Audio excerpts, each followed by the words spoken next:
welcome to today's really simple but beautiful card making tip. Now I've got this lovely die cut heart, any die cut that's going to be able to show all of the colours underneath will do for this project.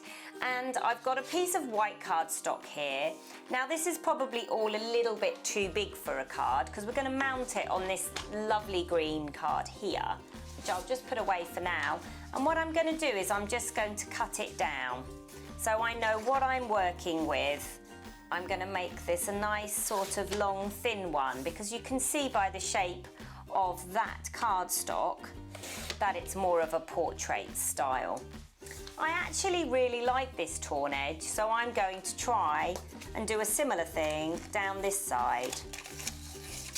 Now it's a bit hard to see that on there, but that's just going to sit on there in a really nice sort of scruffy way. I like this big block up here at the moment because that might be where my sentiment will go, but it might also be cut down just a little bit. Haven't decided that, and it doesn't need to be decided until the end.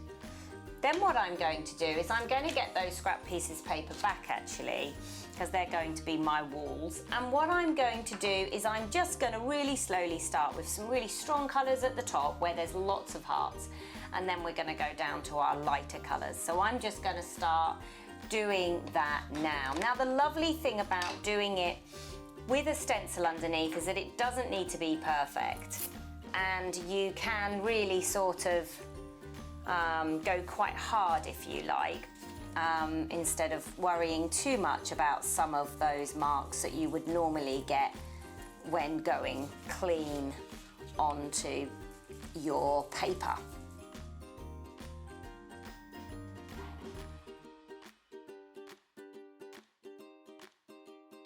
Okay, so I have done my lovely colours. I'm hoping you can see that through there.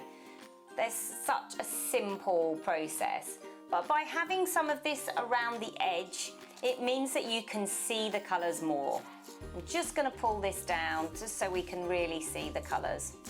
I like the torn effect for this project. And that's going to sit in the middle there. You can either have yours with dimension dots underneath, or you can stick it flat. It's entirely up to you.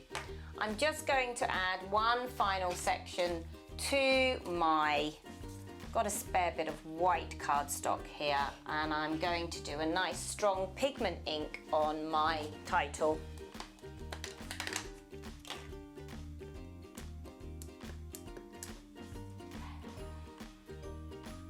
Keeping with the torn and coloured theme, I'm just inking up my title here.